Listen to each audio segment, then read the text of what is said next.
Hello, my dear student. Welcome to another edition of your mathematics lesson. Today, in continuation with your main topic, that is function in mathematics.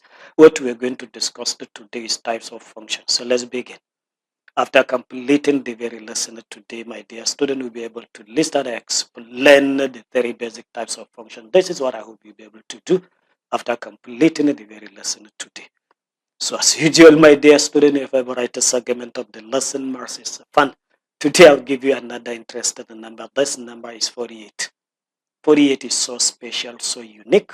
I will explain what is interesting with this very number after completing my lesson today, so don't go away. To begin the lesson, my dear student, let me first give you the list of the types of function that we're going to discuss in this very lesson. The three types of function that we're going to discuss here. Number one is the constant function, and number two, one-to-one function, and the third one is the onto function. I'm going to explain each of this type of function in this very lesson. So let me just start with the very first one. The constant function, it says a function f from x into the set y is a constant function if what happened? If all the elements in the very first set are assigned to same element in the second set. That is, if each and every element in x is assigned to just the same element in the second set y, then that type of function is called a constant function. Let's just see examples in the drawing. That is, if you have a function f, g, and h, these are functions f, g, and h, as you can see in these very drawings. The first drawing is for the function f. The second drawing is for this function g, and the third drawing is for the function h. If these were functions, let me just use this to explain which one among this is a constant function, which one is not. So starting with the very first drawing, the function f. The function f, looking at the elements in the very first set, you can see all these 5 elements are just assigned to just one element or same element in the second set. And based on the definition of this constant function, it says if all the elements in the very first set are assigned to same element in the second set, as you can see in this very first drawing, f, the function f, takes each and every element in the very first set and assign it to just one element in the second set. So this f is a constant function. But let me just move to the second function, g. The second function, g, I have 4 elements in the very first set, and all those 4 elements are assigned to this element 10 in the second set. Of course, the second set has only one element, but all those 4 elements in the very first are assigned to that very element. So this also is another constant function based on the definition, because it says all the elements in the very first set, that is x in x. Remember, if we have the function f from x into y, x is now your first set, while y is the second set. So I keep saying first set, I'm referring to set x, and the second set, I mean set y. So this g is another constant function. So let me just move to the last function, h. I have 3 elements in the very first set x. A and b are assigned to this element 10 in the second set, but d is assigned to another different element in the second set 15. And based on definition, it says all the elements in the very first set are assigned to same element in the second. So which means this h is not a constant function. So let me just write the conclusion.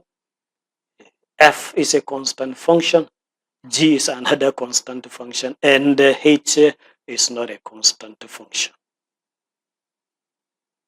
So in a constant function, if f is a function from x into y, and assume if this f is a constant function, it is a constant function only if the range of the function f consists of just one element. Remember, range is set of elements in the codomain that have pre-images, as what we call the range in our earlier lessons. So if the range of that your function just has one single element, then that type of function is called a constant function. As you can see here, the range of this function f is this set containing this element 2 only. The range of the function g will now have this element 10 alone. You can see the range just consists only one single element. So in a function that has range just as one element, that type of function is called a constant function.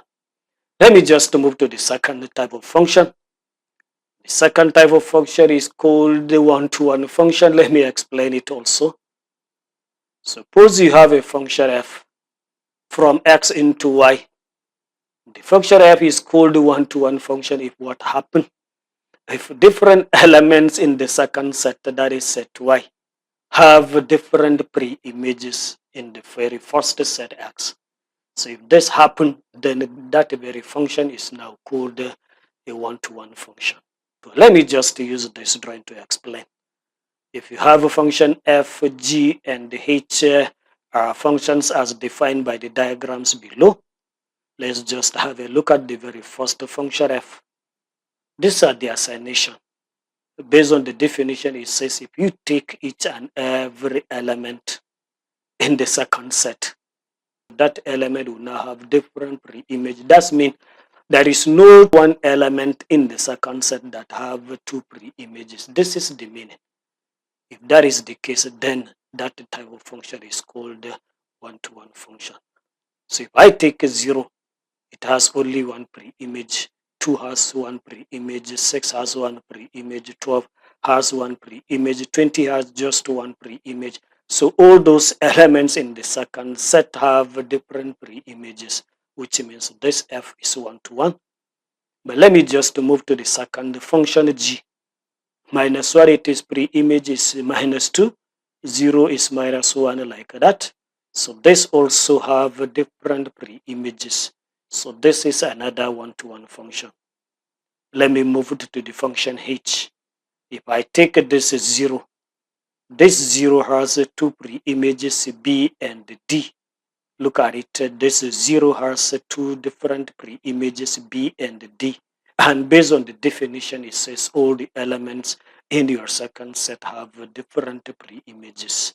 So different element in the second set have different pre-images, which means this one will not be a one-to-one function because there is an element in the second set that has two pre-images.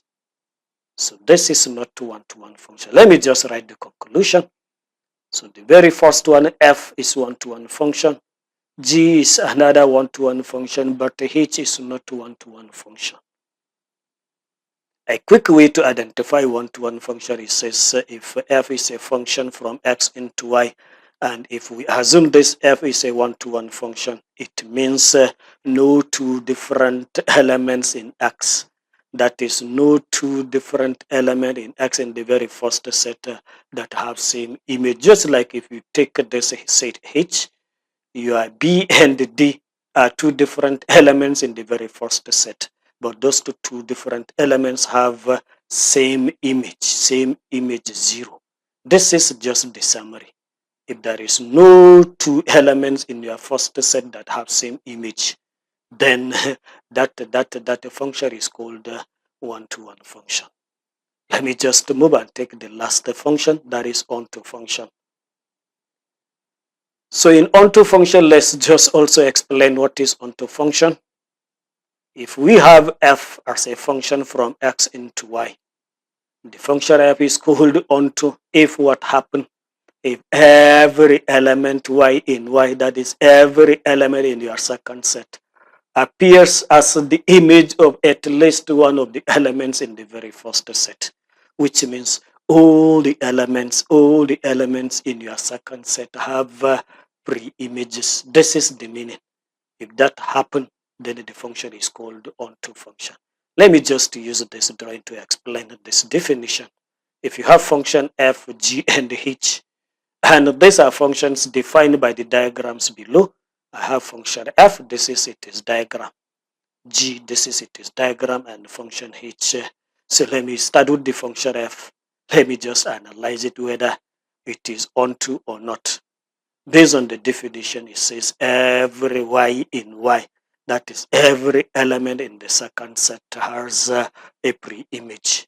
If I take this element 2, it has a pre-image A and C. This element 6 has a pre-image B and E. This element 12 in the second set has pre-image D. So all the elements in the second set have pre-images, which means f is an onto function. If I move to the function g, -1 has a pre-image -2, 0 has a pre-image -1, 2, 3. They all have pre-images. So g is another onto function. But let me move to the function h. The function h -1 has pre-image, 0 has 2 pre-image B and D. This 2 doesn't have pre-image. Look at it. This 2 doesn't have pre-image because no element in the first set assigned to this 2. So this would not be an onto function because onto says all the elements in their second set must have pre-images. So this is not onto. So let me just write the conclusion. The f will now be an onto function, g is another onto function, but h is not a onto function. This is the end of this very lesson, my dear student. I hope you find it resourceable. Let me just move to the last segment, Maths Expand, and explain what is interesting about the number 48. 48 is the smallest number with 10 factors. That means it can be divided without a remainder by 10 different numbers, and all other numbers smaller than 48 may not have 10 factors, may have 9 or 8 or 7 factors. This 48 is the smallest with these 10 factors. Let us say the factors of 48. 48 can be divided by 1, by 2, by 3, by 4, by 6, by 8, by 12, by 18, by 24, and by 48. And if you count them, you see 10 exactly. I tell you all other numbers smaller than 48 may not have 10 factors. Thank you for your attention. We see more of interesting things in mathematics in our subsequent lessons.